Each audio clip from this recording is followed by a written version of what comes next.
We now have an interesting panel on some insights. I will provide some insights on what it is to see the Arctic as an attractive place to live and work, which will actually be the start of a two-part discussion this afternoon on living and business opportunities innovation in the Arctic. And to moderate the first panel, I welcome Ms. Patti Bruns, Secretary General of the Arctic Mayors Forum. Patti, the floor is yours. Thank you. Thank you very much. This is on? Okay, perfect. Thank you very much. I'm really excited to be moderating this panel, and I can tell you that my panelists are equally excited to be on this panel. They are an incredibly keen group that I'm thrilled to walk through this discussion. This topic is very important to me, both personally and professionally. I have lived in the Arctic now since 2014, and despite trying to live in the south for about 9 months, I had to go back. So I can tell you personally why I think the Arctic is a wonderful place to live. And that's what we're going to talk about today. So I'd just like to note a few things, that during all the panels over the last 2 days, we've heard reference to the importance of including community and local voices to ensure the resiliency, health, and well-being of the people that call the Arctic home. And now is our chance to really delve into this discussion. So today we have representatives from across the Arctic, and I'm very happy to welcome Pita Aatami from, he's actually in Montreal, from Makivik Corporation. And Pita, thank you and welcome to the room here in Brussels. You're on the big screen, and you'll stay with us for the duration of the panel. So just wave your hand at me and to the crowd, yes. If you want to jump in on any of the discussions, just let me know. So I'm going to jump right in and introduce our first speaker, and that is Frida Fossland. Frida is a project manager with expertise in skill supply and business development at Region Västerbotten in Sweden. And her main focus right now is a project called the North Sweden Green Deal. And it is a big deal. It is a project about the social transformation that is taking place due to the many green industry investments in northern Sweden. And they are beyond anything that we've ever seen before. Frida, in order to succeed with social transformation, you will require a much larger workforce than currently exists in northern Sweden. One statistic that is often quoted is 100,000 people by 2035. And you yourself moved back to the north just a couple of years ago. Can you tell me about that? I'm born and raised in the north of Sweden, and when I was in my 20s, like many young people, I moved away to explore the world some, and there weren't really many opportunities for work or other study in the north at that time, so a lot of us moved away. But recent years has definitely changed my view about northern Sweden, and hopefully many young people as well, because now the north of Sweden is bubbling with opportunities, and I also feel like it's a more open and welcoming environment as well. And I haven't regretted moving back at all, because I just love the fact that I now have a much more secure place for my family, and I have this extremely wonderful and closeness to nature, and I also believe that it's really nice to have all the 4 seasons every year. I love it. Yeah, I live where there's kind of 2 seasons, mostly just the light and the dark, but I totally appreciate what you're saying. So I do want you to talk to us today about the North Sweden Green Deal project, and specifically addressing the challenges about it being an attractive place to work and live. So the floor is yours for a few more minutes. Well, thank you. Well, as you said, in order to succeed with the social transformation due to all the large investments by leading national and global stakeholders working in sustainability, who the upcoming years are planning investments and establishment for 1,000 million euros. We do experience a completely new future opportunities in the northern Sweden, and this is true also for our neighbors in the north, and Norway and Finland, of course. And our biggest challenge is absolutely, definitely about people. This will require much larger workforce. And for example, one place, the municipality of Skellefteå, is already today facing extraordinary challenges. They must expand its own labor market with 35%. And they already have the lowest unemployment rate in Sweden at this time. And of course, if you look back at our history, we have shared challenges with other Arctic areas, such as declining and aging population and lagging infrastructure. So our growth is definitely about people, but it's also about more housings, better services, more public transport, and so on. The whole society up in the north of Sweden need to work together and to pull at the same direction and do so very quickly. And to do this, we have one huge project that's called the North Sweden Green Deal, where the two regions in the north of Sweden, Västerbotten and Norrbotten, is working together to try to challenge, to find solutions for these challenges. And this project is partially financed by the European Union Regional Development Fund. And our regions and municipalities have very different conditions for development. So our access to the European funding is very important research for us. So we're very thankful for that. And the aim of the project is, of course, to embrace our challenges and to be a starting point of finding solutions for these challenges. And we have 3 areas that we are looking into. And the biggest one, of course, is about attraction. We need to showcase our attractiveness and to let the world know our possibilities. And to do this, we are helping all of our municipalities to showcase their attractiveness and to welcome those interested into moving into the areas. And we also trying to show our attractiveness by developing national and international platforms so we can reach out and also do larger campaigns, and also using big data and artificial intelligence to reach out globally to let everyone know that we have these possibilities in the north of Sweden. The second area that we are looking into is skill supply. We need to find new ways of solving the labor shortage. And we need to facilitate recruitment to the new industries and at the same time reduce the risk of other companies losing their competence. So one way we're doing that is that we have a special adapted vocational training where we, together with the new green industries, have built a lab and a training sector for the industrial job for the future.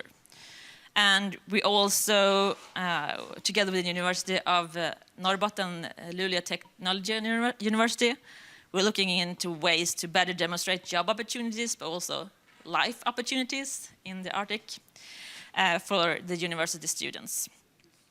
And we also are looking into physical planning, of course.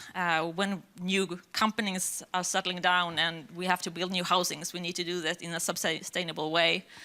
And we need to build to attract as well. We need to build areas and places where people want to come and live their life and stay. And finally, of course, we also do policy work where we collaborate across borders and existent structures to accomplish common benefits and results in this project. Yeah, I think I'll stop at that. Thank you. That's great.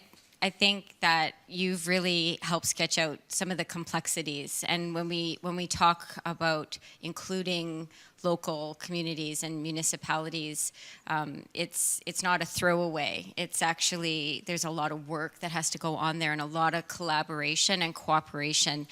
Because as you say, you can't do this alone. You need the help of EU funding. You have to work with the people in your community and also think about how to integrate what will become a much more diverse Arctic in the coming years. I would encourage you as the audience to think about some questions that you'd like to pose to our panelists. I'm hoping to get to them. Make sure they're short so that we can get through as many as possible in the time that we have. We're going to head over to northern Norway now to pick up on one of the themes that Frida already introduced. And moving on to Torbjørn Og. Torbjørn is from Márjá in Helgeland, the southern part of Nordland County in Norway. So a suggestion to Nicolas and Joseph, I think we should have an interactive map that just lights up these areas. Márjá sits just below the Arctic Circle in probably the skinniest part of Norway. Is that a good way of saying it? Torbjørn works at Kunnskapsparken, Helgeland, which is a regional innovation company that facilitates innovation and growth through cooperative cluster management, business development, incubation, and competence development. He is keenly interested in local community and how we can attract more young people to good jobs in sustainable companies in the north. Torbjørn, can you tell us a little bit more about the trainee program Kandidat Helgeland that you manage and how this program contributes to attracting, creating attractive conditions for workers and families to live in Márjá? Yes, of course. Thank you very much for the invitation. Due to weak populations growth and demographic development in Nordland, in spite of major growth in several industries, we establish a trainee program, Kandidat Helgeland, which is a program to attract more young people with higher education towards the region. The trainee program is in collaboration with several businesses in the region. Kandidat Helgeland is a recruitment program tailored for young adults with a bachelor or a master degree. We are one of many trainee programs in northern Norway that all work in cooperation and learn from each other in order to further develop the region as a whole. The trainee program gives new graduates with higher education the opportunity to start their career with varied tasks and good opportunities for gathering experience in various businesses at Helgeland. As a trainee in Kandidat Helgeland, you get a one-year contract with competitive conditions in one of the companies engaged in the program. Trainees also get the opportunity to participate in management courses that further help them along in the transition into a professional life. Throughout the program, we introduce the trainees to the region through a range of activities. Amongst other things, we arrange study trips, we visit various businesses locally and organize social gatherings. In this way, the trainees get to experience both the natural, the culture, the social and the professional opportunities that Nordland has to offer. The program helps increase the educational level in the region. And to qualify, applicants has to have a bachelor or a master degree. And they have a less 3 years or relevant work experience after they have finished their studies. By collaborating with the trainee program, the companies and the region becomes more attractive and succeed with recruiting highly qualified employees from all over the country. So far, 168 young people have taken part in the trainee program, 53% men and 47% women. 58% come from the region, while 42% come from elsewhere. Amongst the trainees this year, we have representatives from Norway, the Czech Republic, Russia, and India. Global trends shows that young people want jobs that are meaningful, jobs that accelerate climate action and sustainable development. This is also the case in our region, and we have a competitive advantage by offering jobs in sustainable companies that are concerned with the green shift and circular economics, like in Sweden and Skellefteå. And what is the best practice about this program? The program, of course, helps companies recruit young people. We need them. It provides a good network for those who are new and unknown in the city or region. For companies and business, hiring a trainee is low risk. They get access to talented candidates, and the candidates have a guarantee to be offered permanent position after completing the program. Through the program, trainees immediately become part of a larger group that provides for a professional and social network from day one.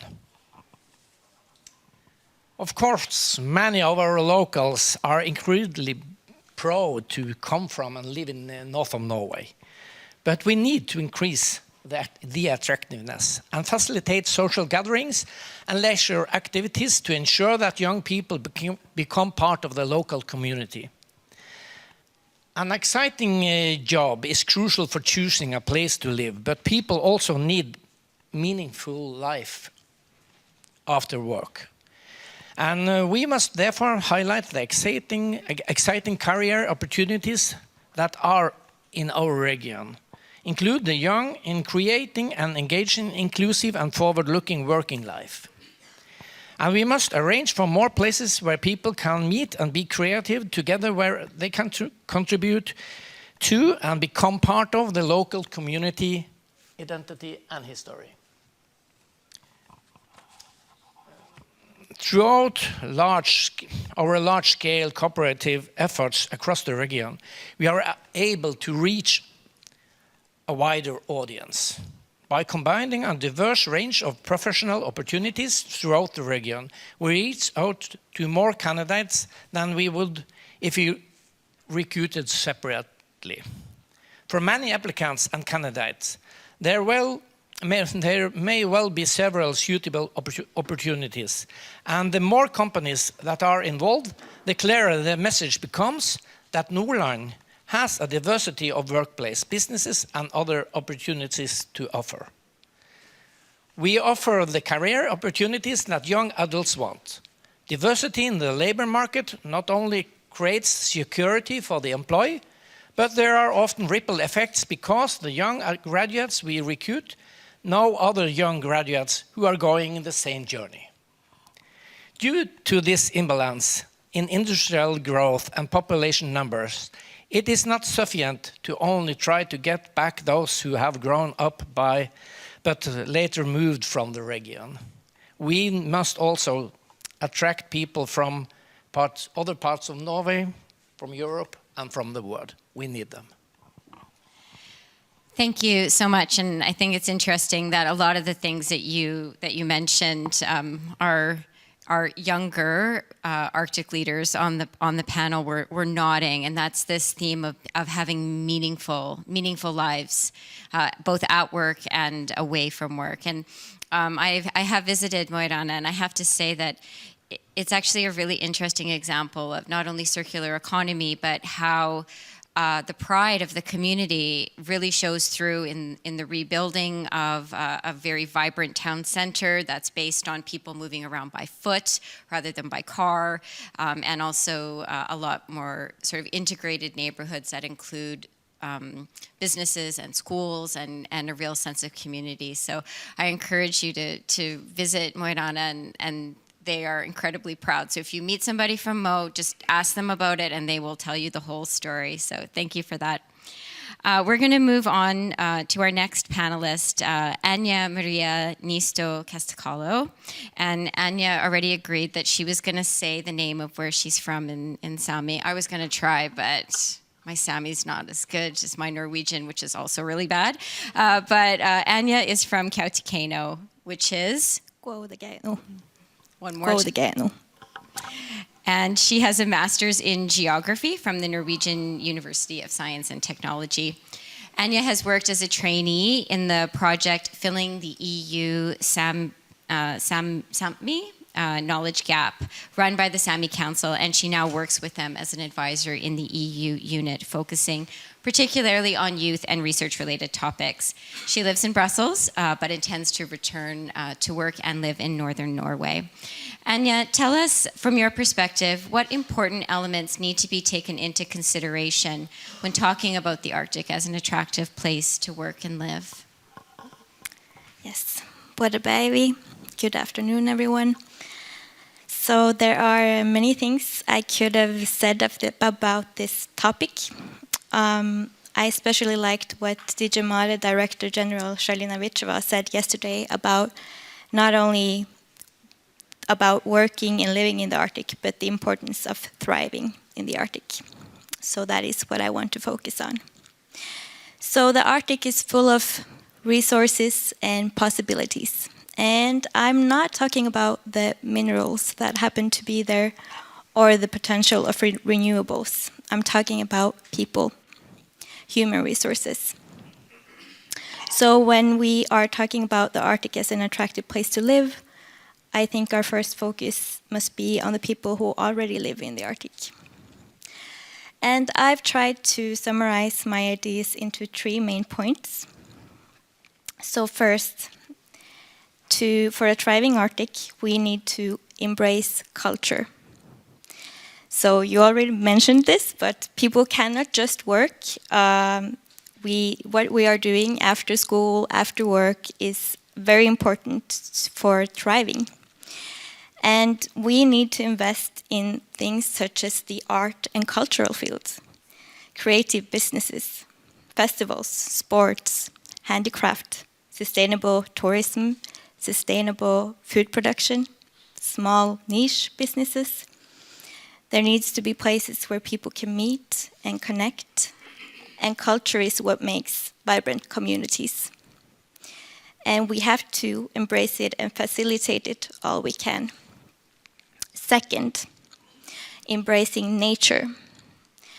There is a lot of competing land use in the Arctic, which we already have talked about these 2 days, and Saami livelihoods are threatened by rapid land encroachments, which hinders our possibilities to maintain and develop our livelihoods and our culture. There are many youth who want to work in the traditional livelihoods. For instance, the Saami reindeer husbandry has a great recruitment. Saami youth are staying in their home communities because of their ties to the traditional livelihoods. And the nature, the land, is the basis of our existence, and Saami youth are very concerned about the future of Saami because of the pressure on land. And nature is not only important for indigenous peoples, it's the basis of all life, and a huge value in the Arctic. It keeps us grounded, healthy, sane, and we have to use it sustainably and be very careful on what kind of land encroachments we are allowing. Third, embracing diversity. Diversity both in terms of people and also lifestyles, jobs.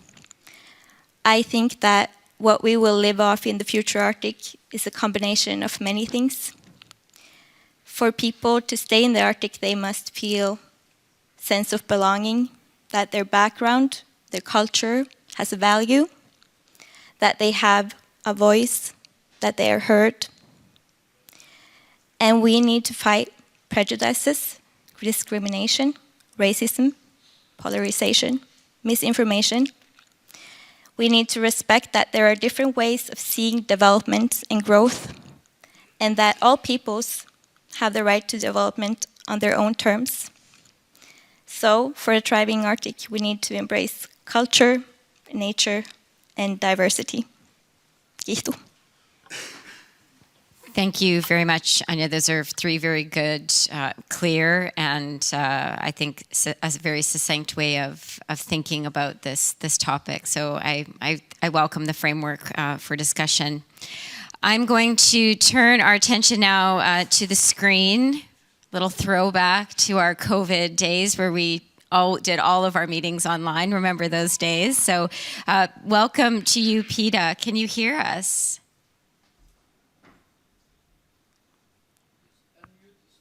Yeah, thank you, Patti. Perfect. Thank you for this opportunity to say a few words to everyone. First of all, I'm going to speak a few words in my language for you to get a little flavor of how we sound. So if you don't understand, I'll understand you as well. So good morning, everybody. In my part of the world, it's still morning here. So nakumig sivulipami ilchino hakanya nama ilani yung ito tavani yung nanginyama COVID pitutigichu. I'm just saying that I apologize for not being there in person. Yes, our lives were turned upside down with COVID. It's still the case here. My assistant got COVID, so he's quite sick right now. And I didn't want to take the chance because I had been traveling with him in the last couple of weeks. And I've been fortunate so far, knock on wood, that I stay COVID-free. But COVID is still a very big part of our lives here. This has affected our lives in the Arctic so much. Like anywhere else in this world, our challenges are very similar to some of the comments that were being made by Frida and Torbjørn and Anja. So if I mispronounce it, I'm sorry. So just to give you a little idea where I'm from, I'm in northern Canada, in what's called Nunavik, which is in northern Quebec, but we call it Nunavik, meaning where we have settled. So this is where I live presently. We are 15 communities. We have a population of just over 13,000 people, and we live in a country bigger than the country of Britain. So it gives you an idea what size of a country that we live in. We're very isolated. So that's one of our challenges, is being isolated. So everything is shipped in by airplane year round.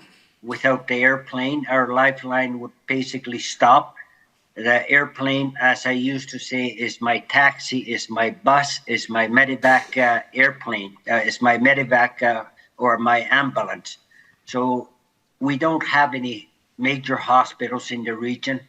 For any major hospitals, they have to be flown out of the region to Montreal, which is one of the which has all the facilities.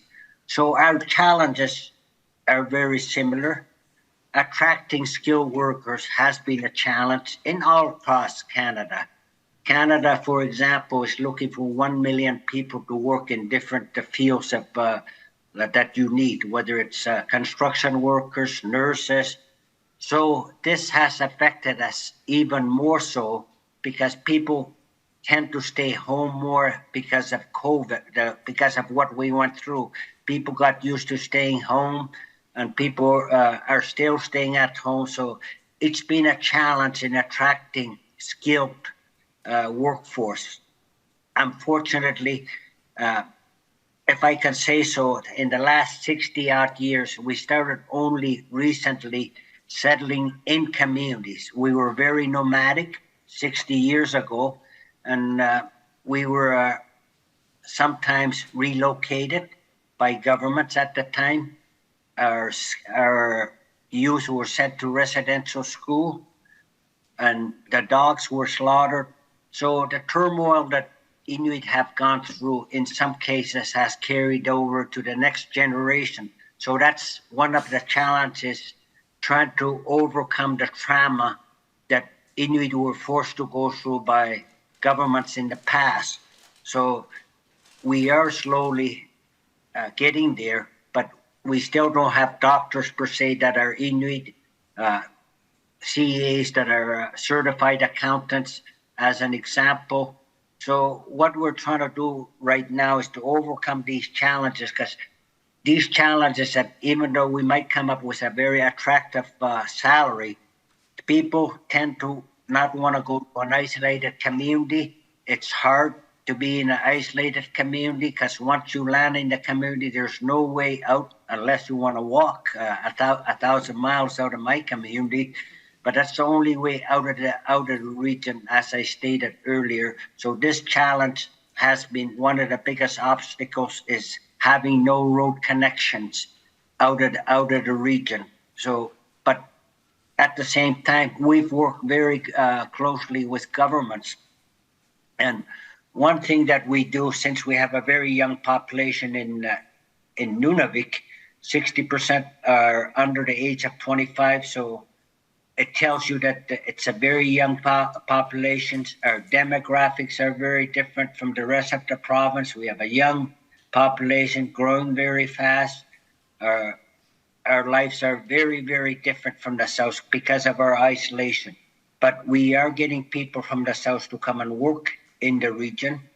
But at the same time, as I stated, it's competitive. It's a very competitive environment now with so many people looking for skilled workforce. So that's been one of our challenges, attracting people to come up to Nunavik to come and work. So to overcome some of the challenges is we're investing heavily in our youth. Our youth being being a big part of our population, is that we're visiting schools, encouraging students to stay in school, finish their high school, go to post-secondary education, so that we can start seeing doctors and nurses and so forth. So we do have some successes. Happy to say that my daughter is a good example. She became a lawyer this year, so she's working for a law firm. So that's just one example that we are getting somewhere slowly, but we are investing in our youth. And one of our challenges was connectivity to the outside world. Right now I'm in Montreal. It works very well. But in the past, in my community, if I wanted to have a virtual meeting, most of the time you would see a frozen picture of me trying to talk, but now it has changed. We have Starlink now, which has improved, so it can be used for teleeducation, telemedicine. So we're very much reliant on the satellite at this time. They are talking about connecting us with fiber optic, but that's still a few years away, and it's not cheap to connect the Arctic to the fiber optic from the south. So that's one of the challenges. But just with Starlink, it has made a big difference because more and more people can use that to their advantage for telemedicine, teleeducation. And one of the things that we did at our corporation, you probably did look up a bit about Makivik and what it does. I should have been more clear that we're an organization that represents all Inuit of Northern Quebec, which is called Nunavik. And we're elected for a 3-year term. So I speak on behalf of the people of Nunavik. If we have to deal with the government of Quebec, the government of Canada. So having to deal with two governments is a challenge itself, but we work very closely with these two governments.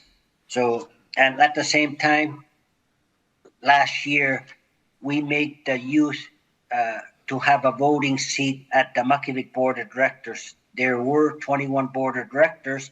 Now there are 22 with the youth included as voting members.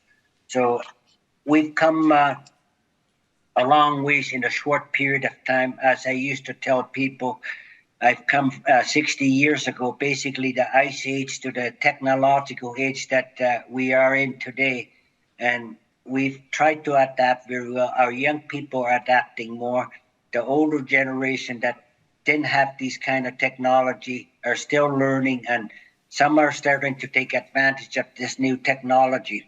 So what we're also doing is training more and retraining people to overcome some of the challenges that I talked about a little bit earlier. And we do provide community initiatives, economic development funds that we have put aside for people that might want to start up businesses. So I'm trying to make this short as much as I can to give the opportunity for people that are in the audience to ask questions. But my part of the world is very different from the Saami or the Sweden, which live in the north. My community happens to be in the tree line. The rest of the communities are not in the tree line, so we're in the tundra in most of the communities.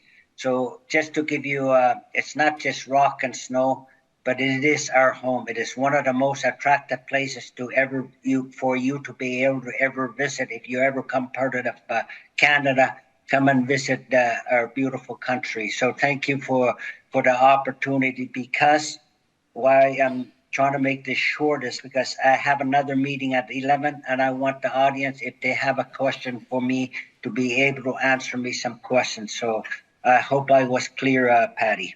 Thank you so much, Pita. We really appreciate your time. So we will be wrapping up, I think, before 11. So I'll get you to your next meeting in time.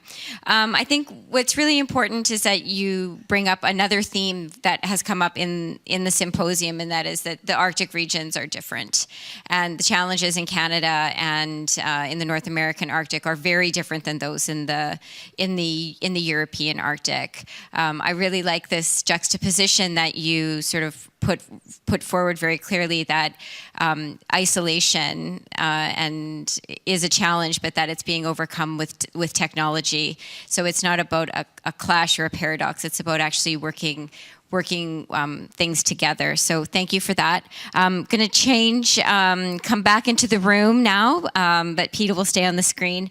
And we're going to, I'm going to introduce Forrest Banks. Forrest is a Program Development Manager for Battelle. Battelle is an independent, not-for-profit organization that advances science and technology to the benefit of society and the community. Society and the economy, actually.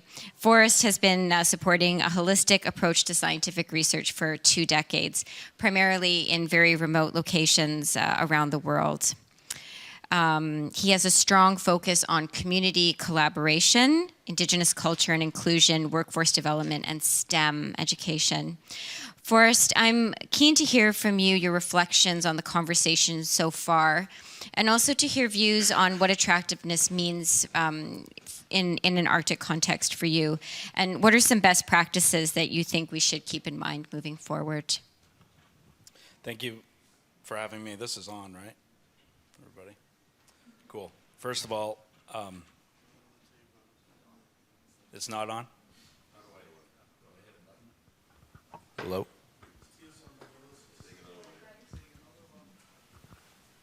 Hello? Does that work?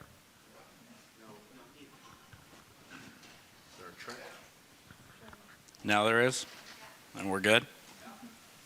Awesome. I always sound better in microphone anyway, so appreciate that. I wanted to start by just a couple of things. I'm a little mental, and I bounce all over the place. So my thoughts are constantly sort of swinging, so I apologize ahead of time. Hang in there with me. I want to give a shout out to my buddy Mike in the back there, the other Alaskan in the room. I might call on him if there's any follow-up. And I'm not from the Arctic. I'm from in the United States, I'm from the state of Oregon and have lived in the state of Colorado since 2013. But I have supported the polar regions and assigned science support specifically in the polar regions for a very long time now. It's been sort of the focus of my career. To sort of get to one of your first, I'm looking at some of my bullets, and the thing that I keep hearing is culture, right?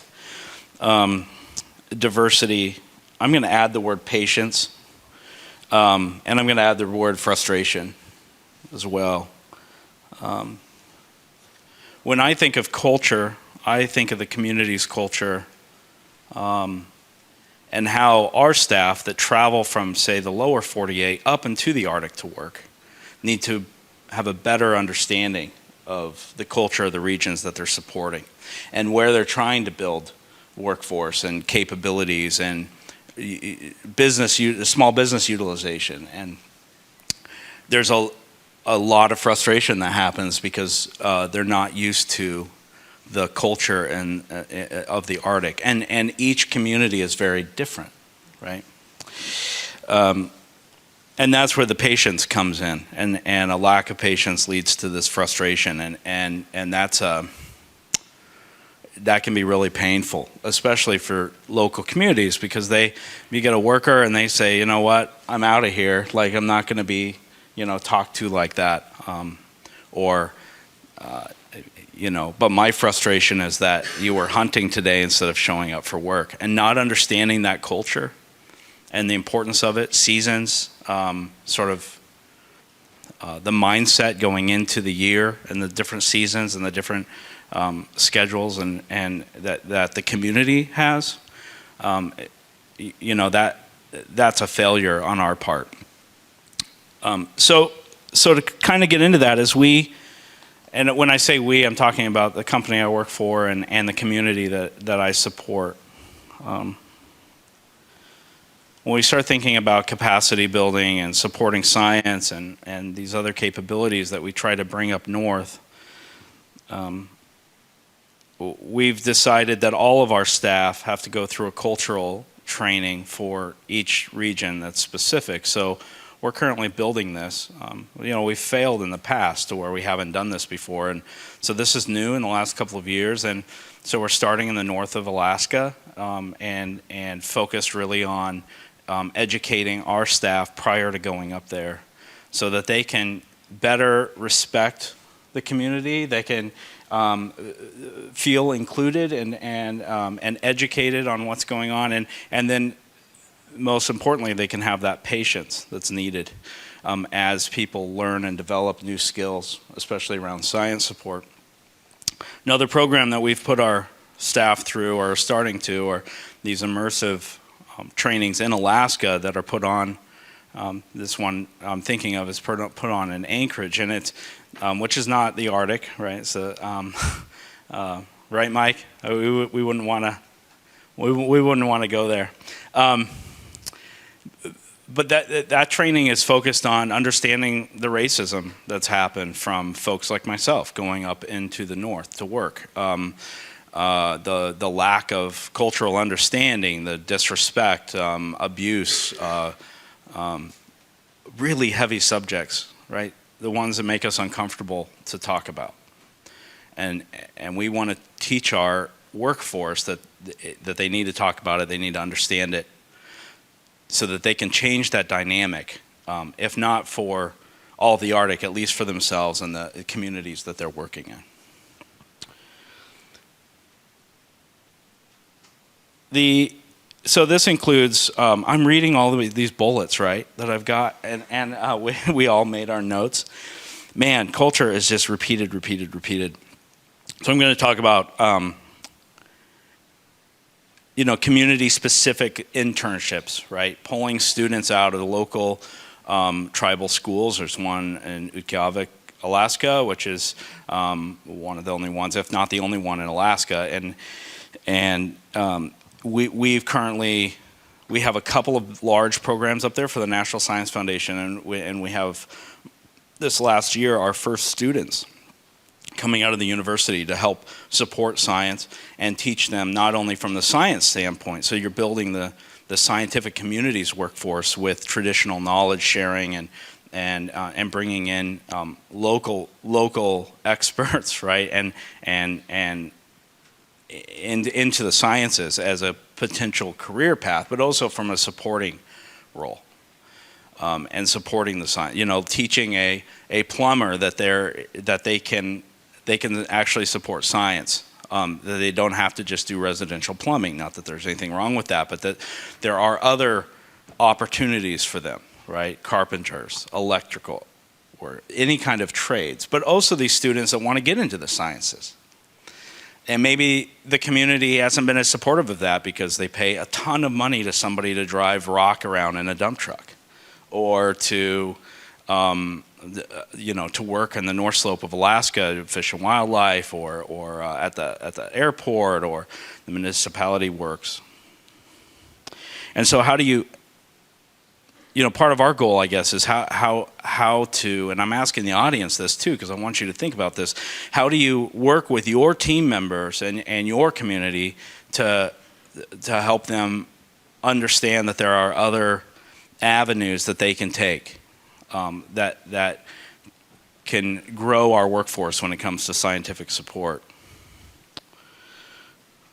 And there are companies like mine that are out there too. The other thing that's interesting is I work for this big nonprofit, and we take our profit. We make a lot of money. We have big programs all over the world, and we take that money and we put it back into the communities that we work in. That's our mandate. That's our mission. Put it back into technology, innovation, R&D, and our philanthropic efforts that are around STEM. So in Alaska is new to us. The last few years, we've been sort of working up there a lot more, large programs.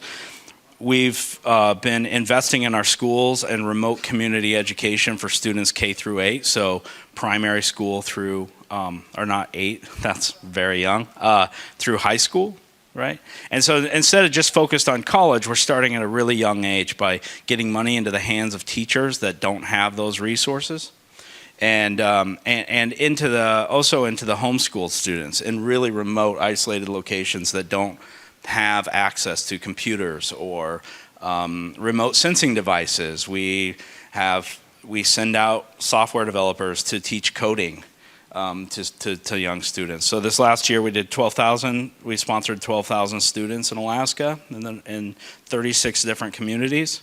And then nationwide we were at 1.5 million students. Our goal was 1 million students by 2025, and we hit 1.5 this year, a little bit early. So that's sort of how I look at it. I'm not sure if I'm missing anything, but it's really, I'm looking at it and our company looks at it we're going into the community, what do we need to do? Right. Versus sort of the other way around. Yeah, and thank you for that. I think you've again brought up this idea about the complexities of what it actually means to engage with local communities. It's more than just we need to engage with local communities. It's the tools that we need to effectively engage. And as you put it, like it's a very holistic approach, and it's about training, and it's a bit of a feedback loop. So thank you for that. And I think we'll have some questions from the audience to maybe pull on some of your other very well balanced, not all over the place thoughts. I'm going to hand it over now to Krista Perälä. Hope I said that right. My Finnish is also really bad. Krista, you have a really difficult job because I want you to pull this all together for us and lead us into some questions. But Krista is the chair of the executive board of the Student Union of the University of Lapland and a member of the Arctic 5 student team. If you don't know what the Arctic 5 is, you should corner Krista at the break and ask her about it. She will soon graduate with a Bachelor of Science in Tourism Research, also something that is very important in this discussion.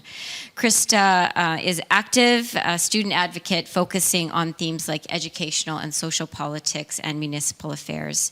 She's acted in various decision-making bodies and working groups of student associations. She is a true Arctic leader that happens to be very young. She's not only familiar with the Arctic thanks to her studies, but she's born and raised in Rovaniemi, Finland. So, Krista, over to you. Bring us home and into some discussion. Thank you, Patti, and thanks for the introduction, and no pressure for me. And thank you for the invitation. I'm very honored to be here today and to bring the youth's perspective to the discussion. I myself am a young person, but I'm also a student in the Arctic, so those are what frame my thoughts. The student unions in Finland have focused on students' well-being for these past 2 years, and I don't think the focus is shifting very soon. And I also know that the theme of well-being is a very current theme in a lot of places in the Arctic, but globally as well. So I wanted to paint a picture of what the well-being and a good life of a young person is built on. because that's actually what makes the Arctic attractive. And there have been many great discussions where people have had like a few main points well put. A warning, I will make a lot of points, so try to keep up with your notes. But first of all, I wanted to talk about money. We need proper funding for the educational and the research institutions, and that funding also affects the young and the students. But what we also need is a proper income for students. At least in Finland, students basically live under the poverty limit. And I know that also in many other places and in my home country, the students' options are basically to be in debt or work during their studies. And as we graduate, we go into the working life from very different baselines.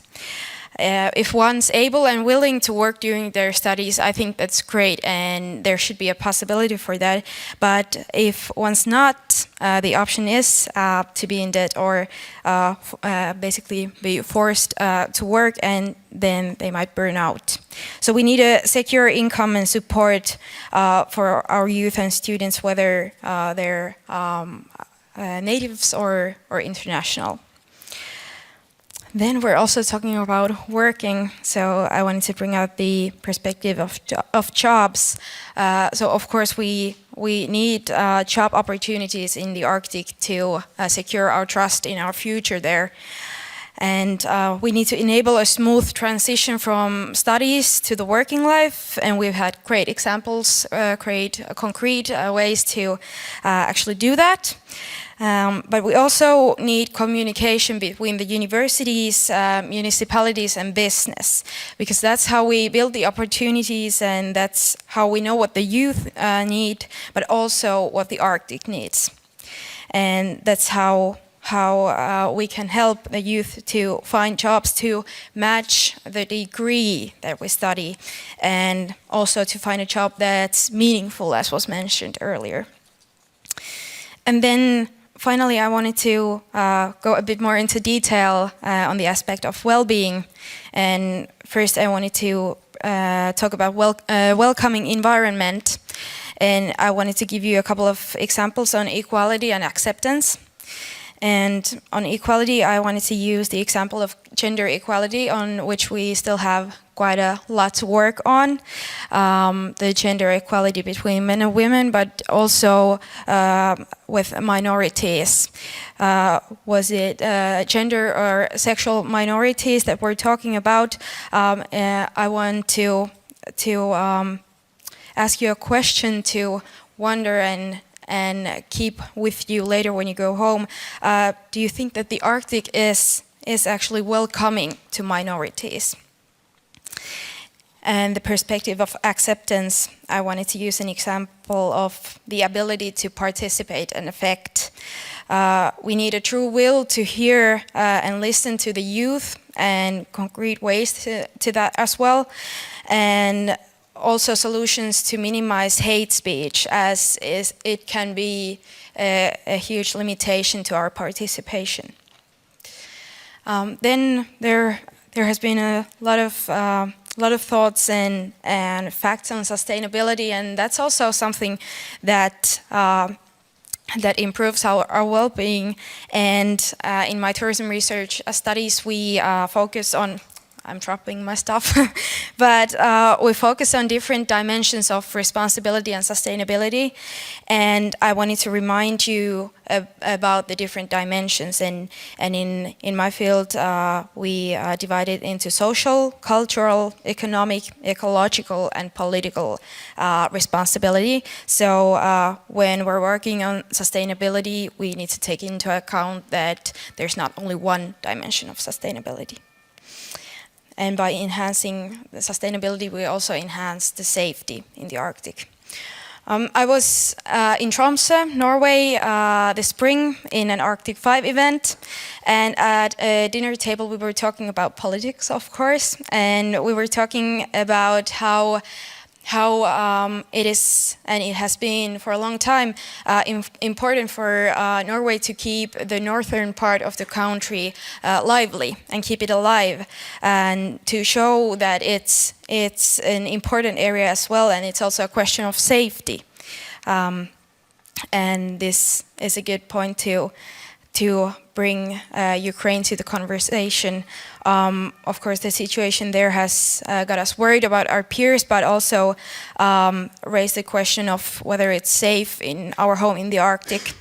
And as today marks the 83rd anniversary of the beginning of Winter War, when the Soviet Union attacked Finland, I think it's a good time also to remind that we have empathy towards Ukraine, and we stand for you.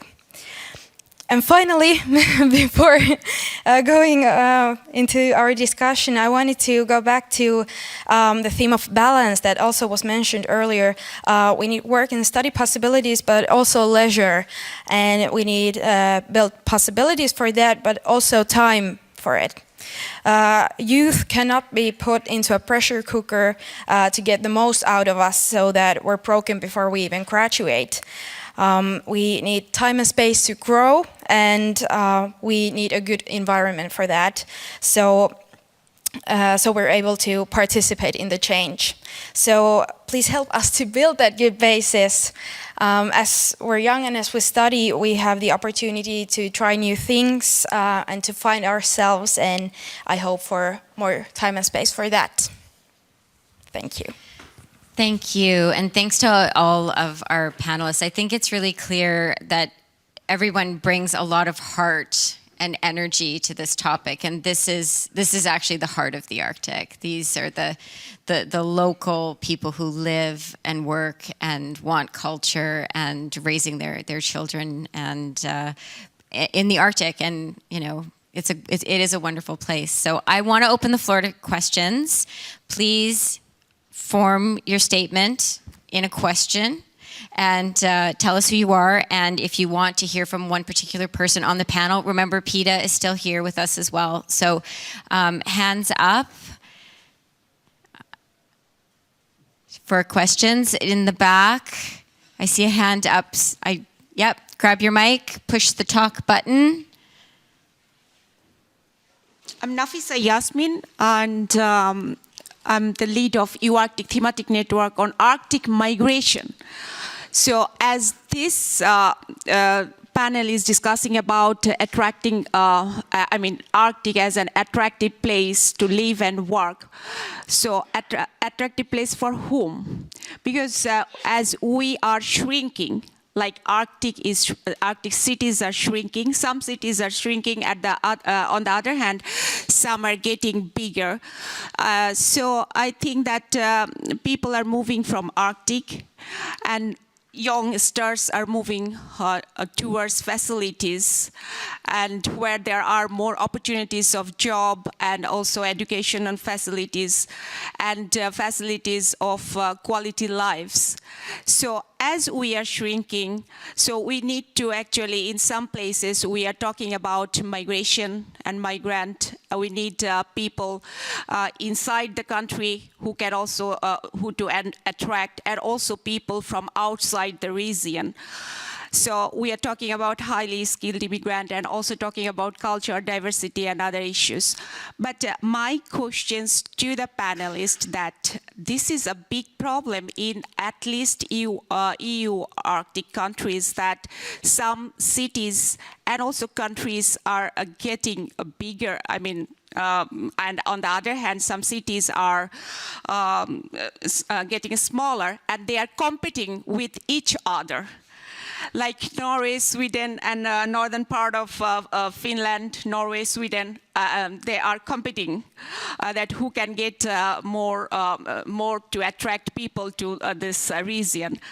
So I know that to respond to this problem, it is needed to have some kind of place-specific policies and based on resources.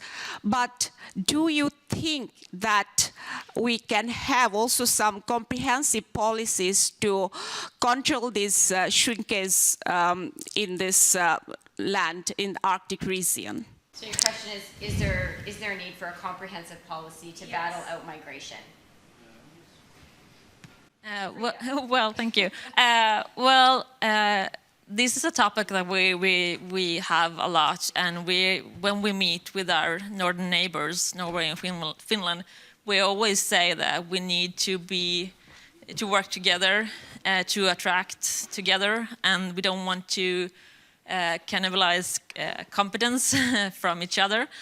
We need to look south. We need to look south in our countries, in the bigger cities, to attract people moving up north.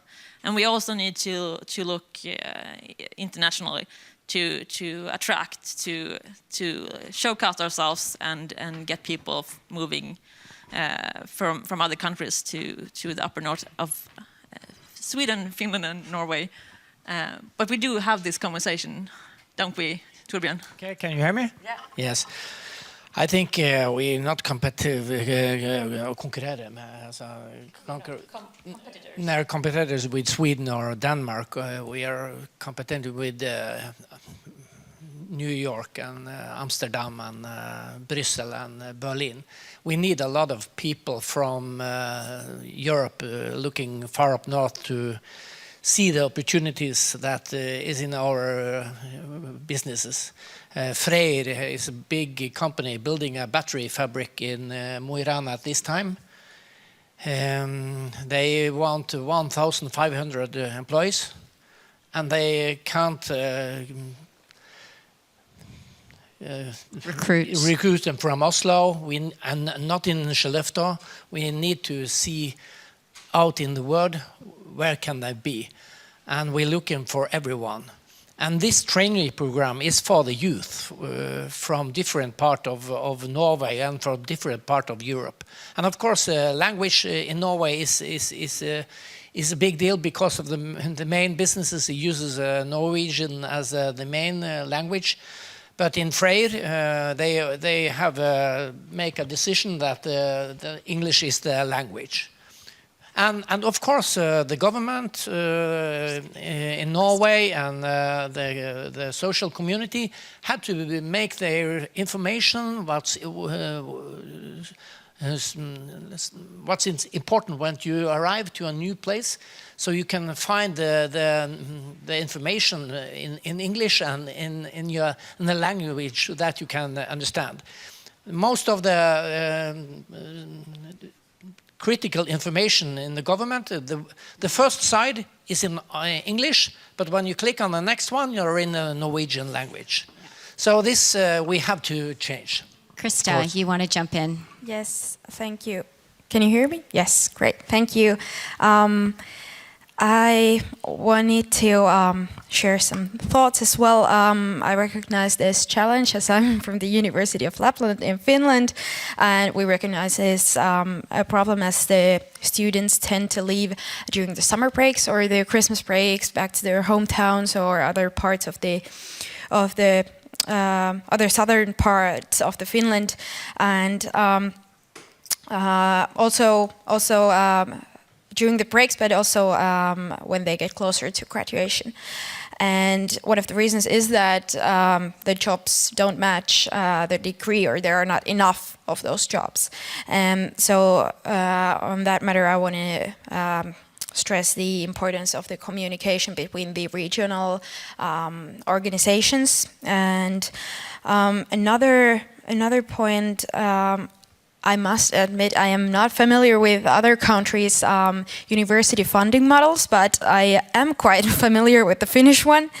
And something that we've been discussing back home is that we need to think about the possibilities and the funding of the universities as by the funding model and the funding overall, we can encourage the universities to do some things or to focus on some themes. And for example, if the funding model doesn't encourage to creating international degree opportunities or such, it's not economically Feasible, yes, viable. indeed, to do so. And as well, if the funding model makes the universities compete with each other within the national level, that phenomenon is also visible on the international level, I think. So I think the university's funding model is also a part of that discussion. Thanks for that. Frida, you wanted to come back on this quickly? Yeah. Hello? No? Is it working? Right. Yeah, I was thinking about what you said, Torbjørn, as well, with the amount of people we need and the language barrier. And we in the north of Sweden, and especially with all happening in the municipality of Skellefteå right now, we do believe that all sectors, all businesses need to think about being two languages, like Swedish and English, and that's quite a challenge, but also quite amazing that that's what we're about to get to. And also, I think it's you said 1,500 in your battery factory in Skellefteå. There's 4,000 that's the jobs, and they are all in English as well as business language. So I think English as a possibility for people to move from the whole world is quite opportunity. Yeah. I'm going to use my moderator rights right now, and I'm going to say that Anya's on the spot. So you're going to ask the question, and Anya's going to get first right of refusal, so that you can also make the point that you wanted to make. How does that sound? That you're going to answer this question. Yeah. So go ahead. What's your question? Hello, my name is Gustav Sigman, and I'm just looking at the watch and thinking about Pita, that he is soon to go to another meeting, and I want to catch him before he does. So off you go with your question. Thank you. I'm involved in a European research project called Just North, and it's about climate action. And we've been conducting 18 case studies throughout the Arctic region. And some of the case studies have been looking into search and rescue operations and like human security. And this particular case study was done in Iqaluit. And when I listened to Pita, he was talking about some serious challenges that kind of resonated from this case study. And so my question to you is, how do you feel that research can be a help in overcoming the challenges that you are dealing with today? That's a very broad question, and I hope you have a good answer. Thank you. That is a broad question, and you did ask it to Pita, but I would like to get Pita's perspective as well as Anya's perspective on this question, and then we're going to close down the questions, and I'm going to sum up. So, Pita, over to you. Yeah, thank you very much. Sorry, I didn't get the name of the person that asked the question. Research does help. I can tell you that right now. Without research, in a lot of cases, we won't have answers. Because of where we are, when Sheila Watt-Kluche used to be the president of the ICC, which is the international organization on behalf of all the Inuit of the world, one thing that we started talking about global warming way before anybody in the world was talking about global warming, and that we were saying that we were the barometer of the world. And it's still the case that global warming has affected us. So it's been a challenge in itself, having to adapt to a changing world. Our springs are earlier, our summers are longer, our winters are shorter. That answers you, like getting different kind of species that we never had, whether it's black bears, whether it's different insects, birds. We're seeing it. We're getting moose in my community, which was never the case. So we are being challenged. So the question that you asked about research, yes, it's very important to have any kind of research in order to find the problem, as then finding a solution to the problem that we have.